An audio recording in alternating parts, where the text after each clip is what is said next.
We humans, we love to bask in the sun's glory, but our star has a fiery side, capable of unleashing bursts of energy that could send our tech-dependent world into a tailspin. Imagine a massive solar flare erupting from the sun's surface aimed directly at Earth. What would happen? Would our civilization crumble, or do we have the know-how to weather this cosmic storm? Fasten your seatbelts, folks, because we're about to dive deep into the heart of a solar storm and explore its potential impact on our planet. Picture this. The sun, a churning ball of plasma, suddenly releases a blinding flash of light. That, my friends, is a solar flare, a sudden, intense burst of radiation from the sun's surface. These flares are like the universe's own fireworks display, but instead of gunpowder, they're powered by the twisting and snapping of the sun's magnetic field lines. Now, these flares can release an unbelievable amount of energy, equivalent to millions of hydrogen bombs exploding at once. And sometimes, along with these flares, the sun throws a tantrum, flinging out massive bubbles of gas and magnetic fields called coronal mass ejections, or CMEs. Normally, Earth's magnetic field acts like a shield, protecting us from this solar barrage, but a massive flare or CME, that's a whole different story. So what happens when a massive solar flare hits Earth? First to feel the burn would be our technology, specifically anything orbiting our planet. Satellites, those crucial communication links, would be fried like an egg on a hot summer day. GPS, communication, weather satellites, all gone, leaving us scrambling for our bearings, and it wouldn't stop there. High-frequency radio communications, the lifeline for aircraft, ships, and emergency services, would go silent. Imagine a world without instant communication, a world where a simple phone call becomes a luxury. It's not a pretty picture, but wait, there's more. Remember those geomagnetic storms I mentioned? Those could wreak havoc on our power grids. Imagine a blackout, not for a few hours, but for weeks, maybe even months. No lights, no internet, no refrigeration, a recipe for chaos. The initial shock of a massive solar flare would be just the beginning. The aftershocks, the long-term effects, would ripple through our interconnected world.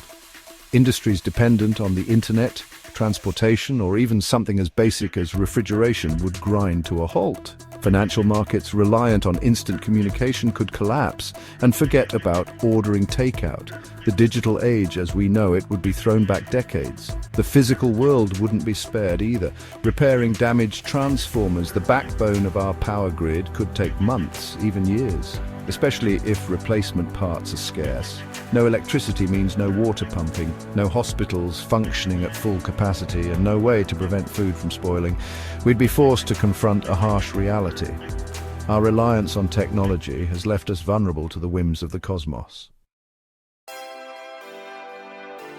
Chapter 4: Environmental Effects. The sky lights up. Now, amidst all this technological chaos, nature would put on a spectacular, albeit eerie, show. Auroras, those celestial dances of light, would become so intense and widespread that people in Texas or southern Europe might find themselves gazing up at the shimmering sky.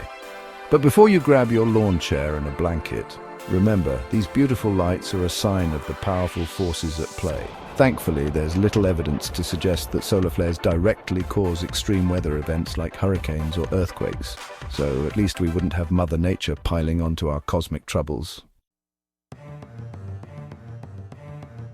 Chapter 5: Historical Precedents, Lessons from the Past. We might think we're immune to the sun's fury, but history tells a different story. In 1859, the Carrington Event, the largest solar storm ever recorded, set telegraph systems ablaze. Auroras were seen as far south as Cuba and Hawaii. Back then, it was a minor inconvenience. Today, a Carrington-level event would be catastrophic. In 2012, we had a near miss. A CME, so powerful it could have dwarfed the Carrington Event, narrowly missed Earth. Had it hit, we could be talking about a global technological collapse, a stark reminder of our precarious existence in the cosmic shooting range. Chapter 6. Can we prepare for it? The future might seem bleak, but don't despair just yet. We're not helpless against the sun's temper tantrums. First, we can harden our defenses, building better shielded satellites and transformers. It's like reinforcing your house against a hurricane. Better safe than sorry. Second, early warning systems, much like our weather forecasts, can give us a heads up, allowing us to power down critical systems before the solar storm hits. Finally, contingency plans are crucial. Governments and utilities need to prepare for a world without instant communication or readily available electricity. We've survived and thrived on this planet for millennia. It's time to use our ingenuity to ensure we can weather whatever storms, cosmic or otherwise, come our way. A cosmic wake-up call. So there you have it. The sun, the giver of life, also has the potential to throw us a cosmic curveball. A massive solar flare could disrupt our way of life in ways we can hardly imagine. But here's the thing about us humans, we're a resourceful bunch. We've faced challenges before and we've come out stronger. This isn't a time to panic, it's a time to prepare. We need to invest in research, develop new technologies, and most importantly, work together as a global community. After all, we're all passengers on this pale blue dot, hurtling through space. And when the sun throws a tantrum, we need to be ready to weather the storm.